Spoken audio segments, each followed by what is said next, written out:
晓的真傻。虽然你的心思变化无常，只有我知得住你无天无法，懂你无厘头的话。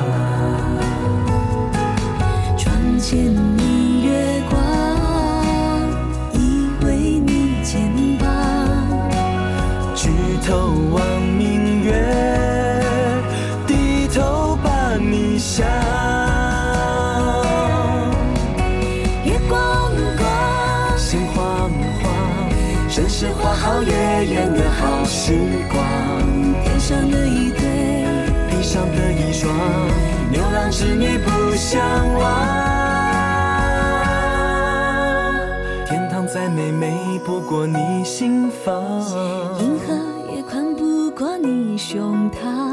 把你紧紧绑进我的未来，说什么都不肯放。你是我的好时光。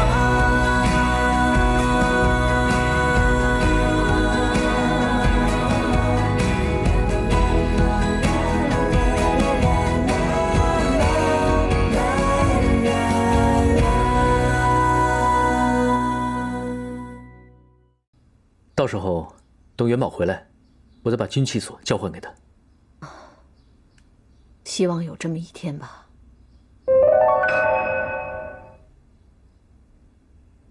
文昭，你聪明能干、勤奋，又忠心耿耿。这元宝要是有你的一半儿，就不用让我这么操心了。姑妈，文昭我一定不会辜负姑妈的厚望，你放心。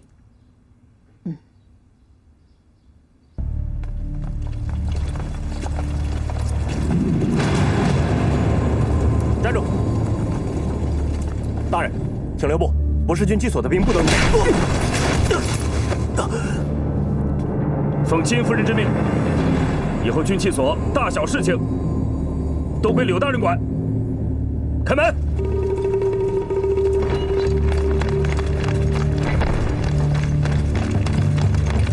大人，请。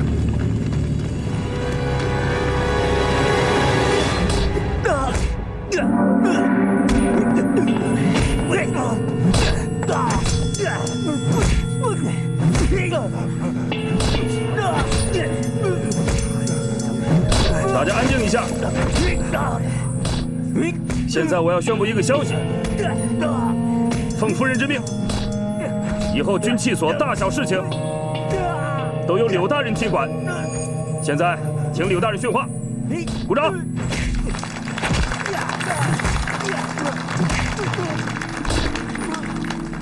军器所是圣上钦点，金府监造。金夫人派我来监管，我自然是不敢怠慢。就在前几天，相信大家都还记得，在金少爷的就职典礼上发生了大炮的炸膛事件。这不是我们自己打自己的脸吗？因为这些大炮就出自我们军器所之手，所以只要有我柳文昭在军器所的一天，我绝不允许这样的事情再次发生。大家都听懂了吧？既然军器所已经被柳大人接管，以后大家都要听他的话，回去马首是瞻，要不然下场就跟他一样。愿听柳大人差遣。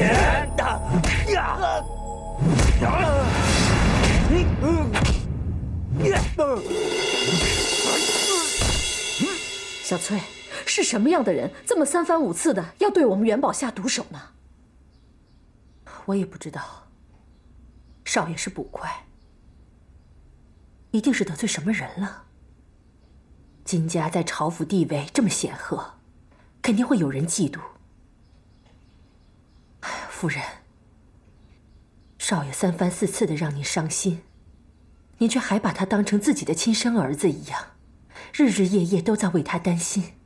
小翠，元宝虽然不是我亲生的，但就像是我自己身上掉下的骨肉一样。现在代驾的事情让金家危在旦夕，元宝负气出走，现在还有人在追杀他，你让我怎么能不担心呢？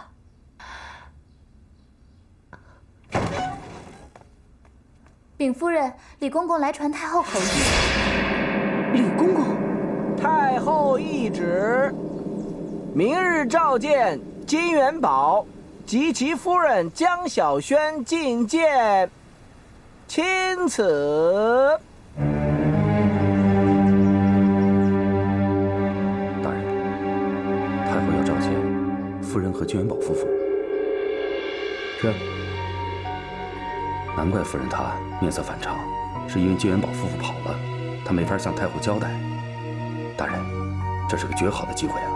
你向太后告发，揭穿少夫人的真实身份，太后必将震怒，严惩不贷，金元宝夫妇必死。到时候，金府就成你的天下了。你想的太简单了。阿贵愚钝，还请大人教诲。倘若向太后告密，夫人和金元宝自然会倒，但我也没什么好处。这是欺君之罪，太后震怒之下，必然会收回军器所的大权。那样的话，我刚刚摘得的果子岂不是得而复失，竹篮打水了吗？再者，我是姑妈的侄子，倘若金府满门抄斩，我定逃不了干系。那依大人之见，所以向太后告密这招棋，不到万不得已不能走。夫人是个明白人，知晓厉害，大难当头之际，我想她不会拿金府上下100来号人的性命来做赌注。到时候，她一定会把玉麒麟给抛出去，说是玉麒麟骗了她，用玉麒麟一条人命换得金府上下的平安。你的意思是，夫人会向太后承认代驾之事，把所有的事儿都推到玉麒麟身上？是啊，除此之外，我想不出她还有什么办法。金元宝为了玉麒麟，已经跟夫人闹翻。如果玉麒麟死了，金元宝和夫人的关系就彻底决裂。到那时，你就是夫人身边最信任的人。哼，阿贵，你真是越来越聪明了。待我重振柳氏门楣，你会有更好的发展。多谢大人提携。阿贵胡言乱语，还请大人恕罪。阿贵啊，你说这江山和美人，哪个更重要？都重要。如果只能择其一呢？我想，大人心里已经有主意了。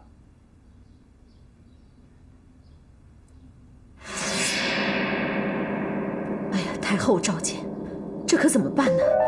这该怎么办呀？夫人，夫人别急，这叫我怎么不着急呀？夫人，要不先推说少爷和少夫人2个人病重，暂不能见太后。哎呀，你知道，太后她雷厉风行的，你就算是病了，她叫工人拿轿子都能把他们2个人抬过去，而且说他们2个同时病了，太后更会生疑的。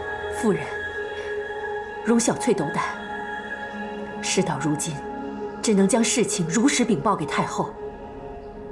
什么？夫人，你想想，纸包不住火，万一此事传到了太后的耳朵里，那整个金家就难逃满门抄斩之祸呀。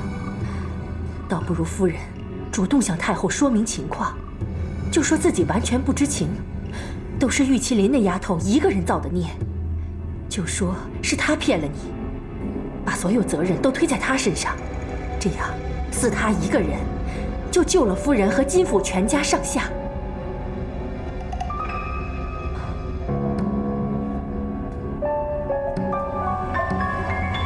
夫人，不能再犹豫了。小翠，你说的这个办法，我何尝没有想过？可是，这样做，救得了金府，救不了我儿子。此话怎讲？元宝的心，已经完全被这个女人给迷住了。如果这个女人有什么3长2短，元宝一定不想活了。我太了解她了，她会跟着这个女人一起去死的。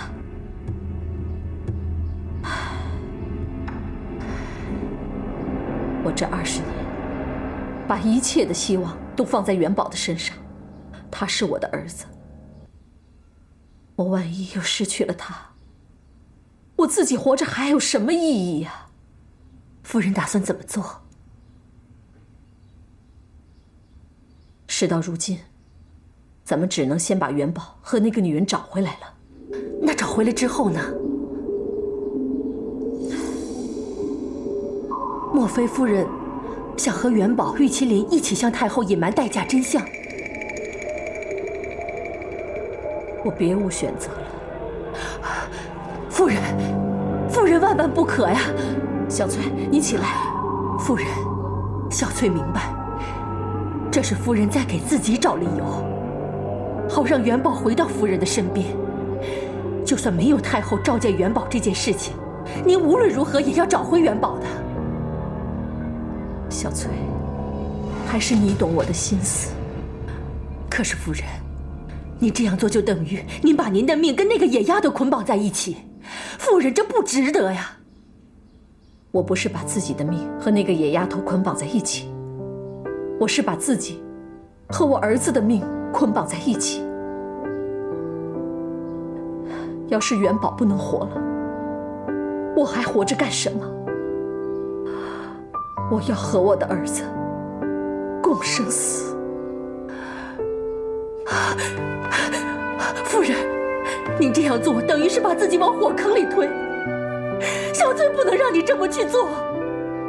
小翠，小翠，你不要再劝我了。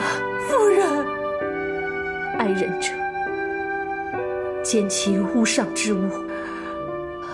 玉麒麟与我，就像是如鲠在喉。我既然拔不出来，就只能把它咽下去了。就算是为了元宝，太后这里，她还不至于不信我的话。我会跟元宝他们一起，为了儿子，我愿意赌上这一把。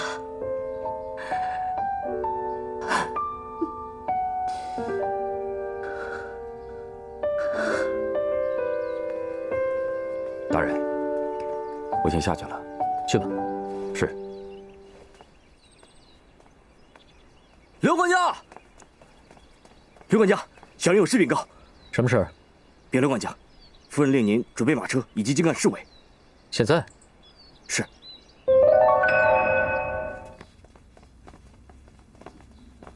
姑妈，按照您的吩咐，马车和侍卫已经准备好了。好。姑妈，这是要出远门吗？嗯。莫非你要亲自去找元宝？我这个儿子跑了，你说我这个当娘的应该怎么办呢？再说了，太后口谕要召见元宝。姑妈也不必太着急。太后召见少爷跟少夫人，或许只是想问些生活琐事，又或者是因为他们小夫妻两个前一阵子夫妻关系不和，有些风言风语传到了太后那里。太后只想规劝几句。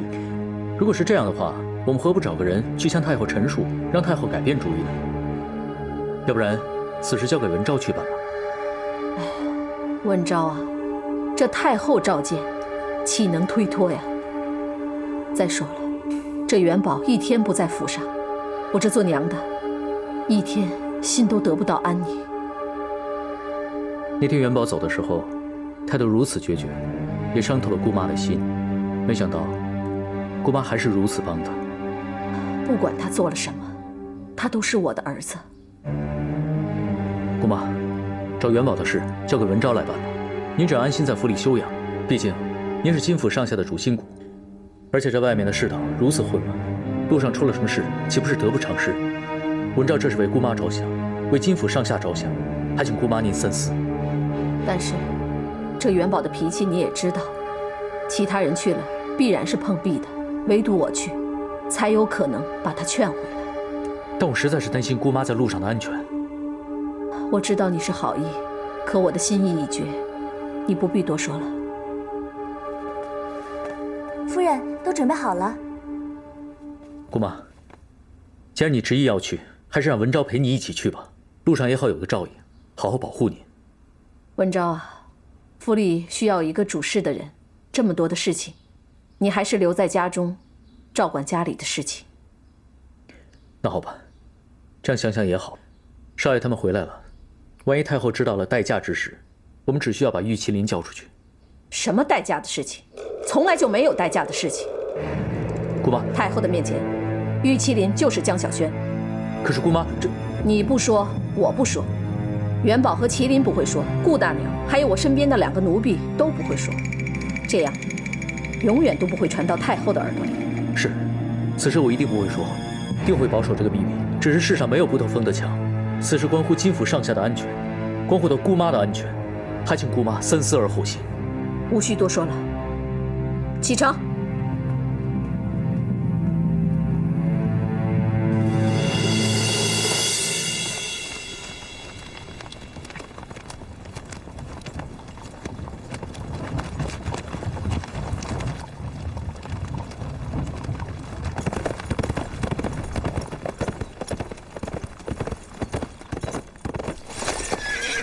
禀夫人，都查清楚了，他们4个就在前面的福星客栈。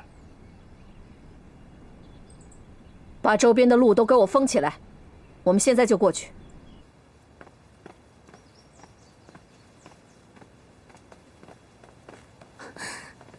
你现在满意了？我满意什么了？你还装？你把表哥逼走，这里就是你的天下了。这不是你期待已久的吗？他走的原因你知道，跟我有什么关系？你瞒得了姑妈，瞒得了金府上下，可是你瞒不了我。我瞒你什么了？你敢说这一切都不是你精心策划的？你处心积虑要逼走表哥，让他离开金府，你一直在等这一天。现在你终于得逞了。可是元宝哥哥，毕竟是我们一起长大的兄弟啊！你怎么能做出这么卑鄙龌龊的事情来？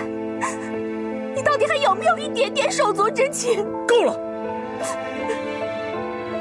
你真可笑，手足之情。你把他当兄长，他把我们当亲人了。我们在他眼里只是寄人篱下的下人。只要我柳文昭一天不为我们柳家重振门楣，我们兄妹俩就抬不起头来做人，你知不知道？你不要跟我说这些！我和你逼走了表哥，他要是一天不回来，我这一辈子都不会原谅你。小姐，走开！大人，她虽然是您的亲妹妹，可跟您不是一条心呐。要不我把她关起来？谁都不能拦我的路。从现在开始严加看管，不许她离开金府半步。是。大人，刚才金夫人亲自去找金元宝了，真是没想到。一个作为母亲的女人，真是为了自己的孩子，什么疯狂的事都能做得出来。只是我柳文昭千算万算，居然没有算到她会把自己的性命和我们金府上下100来号人的性命全都押上。大人，实在不行。上次你派人去查金元宝，就被夫人派去的人给截住了。我想他一定会有戒心。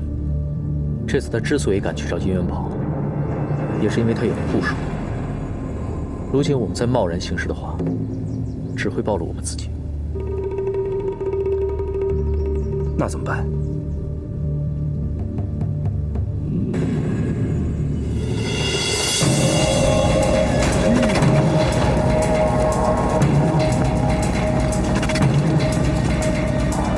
禀夫人，我们已经到了。元宝，对不起，都是因为我才让你离开你娘，离开金府，我心里真的好不舒服。你还是回去吧。我既然已经做出了决定，我就不会反悔。你可以跟他们说，是我挟持你，就算以后东窗事发，也不关金府的事。要不然的话，我刚做了不孝子，难道你还让我做负心汉吗？什么都别说了，只要有我在，我不会让任何人伤害你。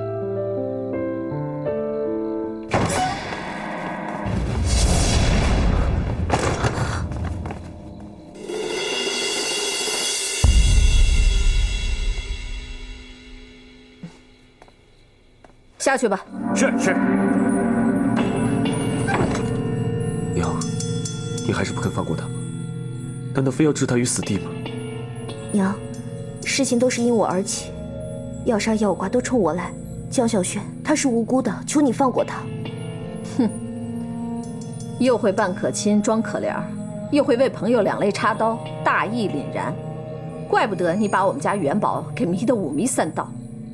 娘，你一定要将麒麟赶尽杀绝吗？我离开金府的时候说过，我跟麒麟要同生共死。如果要杀了麒麟的话，那就先杀了我吧。我不要你死，你应该跟娘回去，母子团聚，好好的过日子。你若死了，我也不会独活的。我说了要杀谁吗？怎么迫不及待的要死要活的呀？元宝，你是我的儿子，我是你的母亲。儿子可以不顾母亲离家出走，母亲却不可能抛下儿子。从我离开金府的那一天，就和金府再也没有任何关系了。不管你说过什么话，你永远都是我的儿子，我永远都是你的母亲。我现在，我要把你带回家。你应该跟你娘回去。我发过誓，要跟你同生共死，绝不分离。我没有让你们俩分开，他也一起走。你让麒麟回去，你让麒麟回去就是死。京城遍布耳目，想在他身上做文章，麒麟不能回去。金府门口高悬着太后御赐的匾额，依然是圣上眷顾有加的大将军府，谁敢进来随便抓人？还是元宝你就不相信为娘？恕孩儿无礼，孩儿不想让麒麟有任何的危险，重蹈险地。元宝，别这样跟娘说话。你们两个闯下了弥天大祸，以为还有安身之地？天高地大，我跟麒麟总会有立足之地的。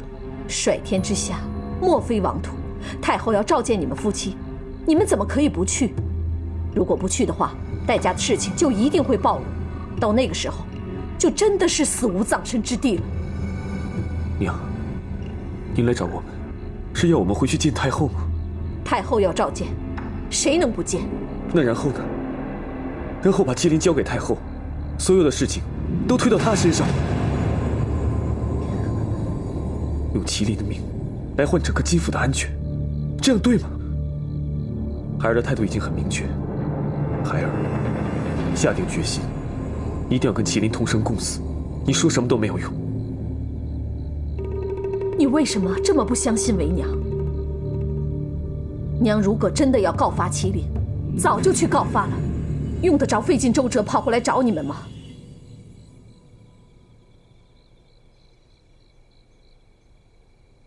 娘是想跟你们两个一起守住这个秘密，共同度过这个难关。娘，您是说，从现在起，我们是一条船上的人，同生死，共患难。我们只能一起守住这个秘密，才能保住所有人的平安。你要跟我们一起瞒着太后？娘，这可是妻。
少爷和少夫人回来了，夫人也安好。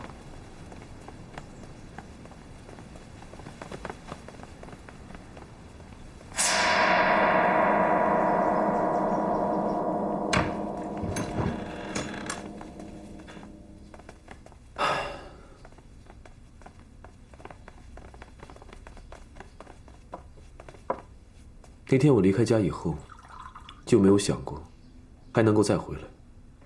我以为我再也回不来了。我真的没有想到，你娘为了你，居然愿意把这件事情瞒下来。什么你娘我娘的，那是咱们的娘。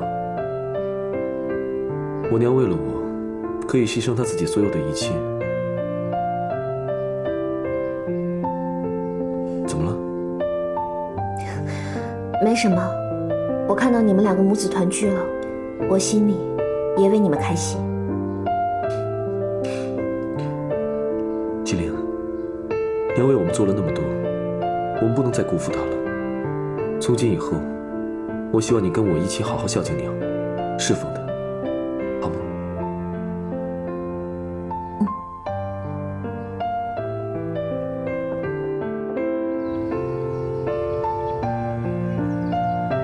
金柳氏叩见太后。臣金元宝，内人金江氏叩见太后。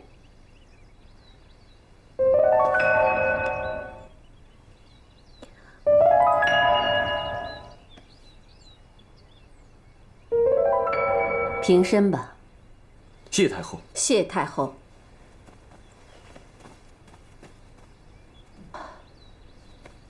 儿媳小轩近日患有腿疾，不敢久跪，还望太后恕罪。哦，要不要紧？要不要请御医来诊治一下？多谢太后关心，其实也没有什么大碍，都是我罚她跪祠堂跪太久了。赐座。谢太后。谢太后。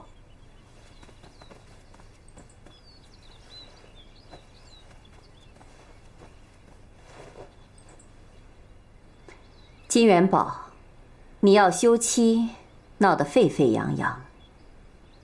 不知你为何要拆散哀家赐的金玉良缘？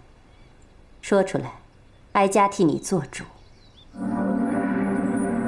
江家素以家教严格闻名，江家的女眷个个都知书达理。哀家也正是看中了江小轩温良贤淑，特才赐婚。你既休妻，想必是江小轩犯了大错。他有何错？你尽管直说。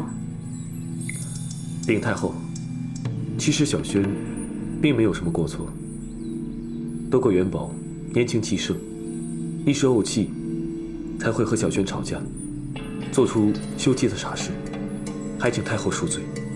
是啊，太后，他们夫妻小吵，什么小事都当成大事。闹归闹，夫妻吵架，床头吵架床尾和，本是人之常情。可是你为了一点琐事，就闹出这么大的动静，成何体统？金元宝，当初抱着小轩舍命求药的是你，今日要休掉小轩的还是你。婚姻大事，怎可儿戏？朝堂之上，就有些人希望金江两家闹决裂，你偏偏做出这种亲者痛，仇者快的傻事，这不正中了那些人的下怀吗？元宝知罪。如月在。太子虽然已经监国，但不到登基的那一刻，什么事情都不能确定。近年来，二皇子羽翼渐丰，又讨圣上喜欢，第四之事，皇上多有犹豫。虽说废长立幼乃是大计，可之前也不是没有发生过。哀家是老了，越来越力不从心了。孙辈们的事情，相关也管不了了。二皇子是个精细人，耳目遍布朝堂。你们若是做出了什么事，让他抓住了把柄，到时候哀家也救不了你。多谢太后教诲。哀家知道你这么多年打理金府上下，监管军器所，尽心尽力。可人终有老的时候，你总得把这家业交给下一代。金元宝，你是金家唯一的男丁，金家的希望和未来全在你身上，你娘对你寄予厚望。但愿你不会让哀家再失望。多谢太后教诲，元宝一定不负太后期望。江小轩，在。你身为相府千金，嫁入金府，就要恪守妇道，相夫教子。倘若言行举止有违金府的门规，轻则坏了你江家的名声，重则坏了金江的联盟大事。这岂是你一个小女子能承担得起的？臣妇知道了。平身吧。谢太后。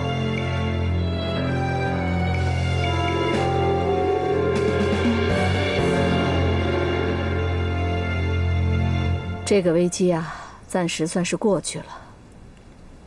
听太后的口气，现在的情况真的是暗潮汹涌。当太后提到二皇子的时候，我心里面一下就亮起来了。怎么说？在我回门这一路上，一直被追杀。军器所的就职典礼，我也差点被炸死。我们回金府的路上，又遇到杀手。我推断，想置我于死地的，应该是二皇子。毕竟，我死了之后，能够兴风作浪的，也只有他了。可是二皇子怎么会对你的行踪了如指掌？这也是我最担心的。我怀疑，我们金府里面有二皇子的耳目。果真如此的话，那可就太可怕了。我们金府里面居然会有二皇子的耳目，那会是谁呀？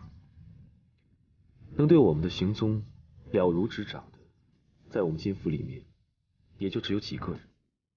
放心吧，娘，我一定会找到他。大人，按照您的布置，军器所的重要部门已经安插我们的人了。就算金元宝回来重新掌权，他也控制不了局面。好，大人，您真的决定这么做了？与其夫人张可管我要，还不如我送个顺水人情。一来显示我柳文昭志不在此，消除他们的顾虑；二来我倒想看看，在夫人的心里，我到底是个什么位置。姑妈，军器所本来就是文昭代为监管，既然表弟回来了，理应由表弟继续接手掌管。昭儿真是个实诚人，那就交还给元宝吧。好，应该如此。来，少爷。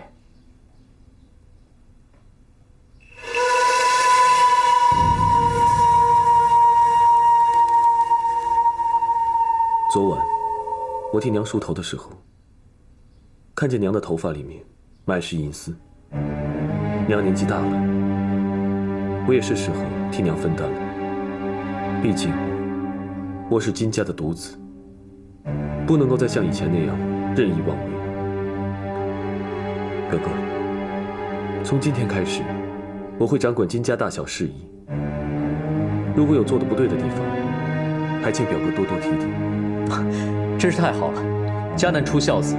姑妈，难得少爷吃一堑长一智，这实乃我金府最大的福分。看到你们兄弟两人齐心协力，真是太好了。事不宜迟，那文昭，你就赶紧跟元宝做一下移交吧。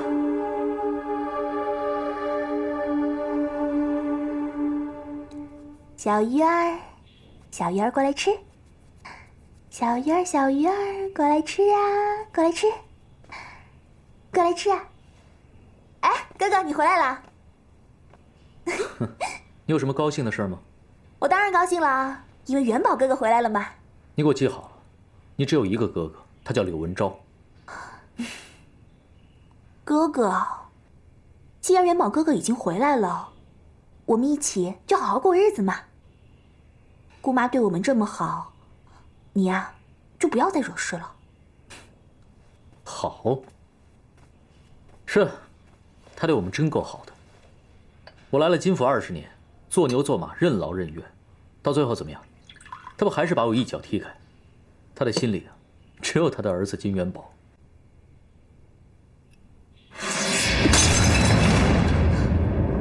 哥哥，哥哥，我知道你不甘心，可是元宝哥哥毕竟是姑妈的亲儿子，姑妈把军器所和金府的管理权交给他，那是迟早的事。你的辛苦，姑妈一定会看在眼里，记在心里的。哥哥，你不要生气了嘛！啊，刘管家，东陆河的庄头求见少奶奶，我是否可以将他们带起来？先带他们进来，再去告诉少奶奶。是。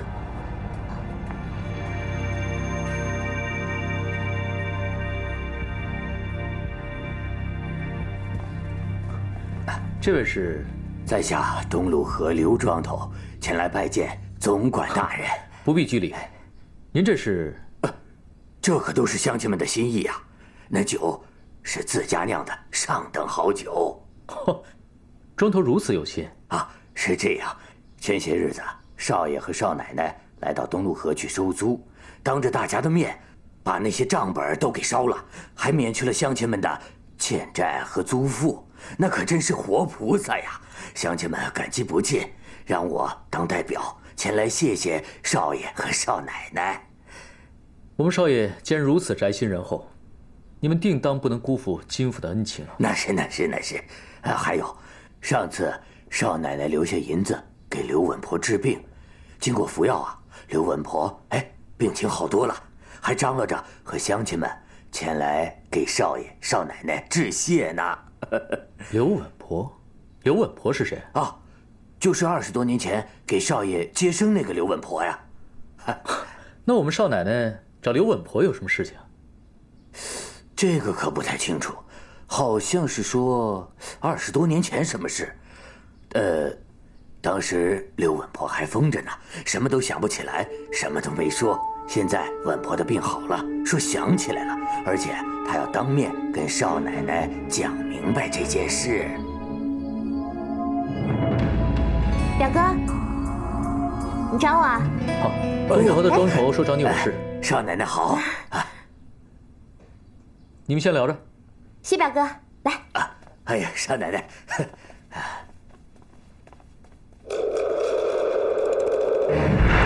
表哥，你也是从小就在府里长大的吗？我跟少爷一起长大，姑妈对我很好，并没有亏待我。你跟元宝一块长大，那也就是说，你是在府里待的时间最长的人了。在府里待的时间最长的人，应该算是顾大爷。来人，刘管家，叫崔浩。是。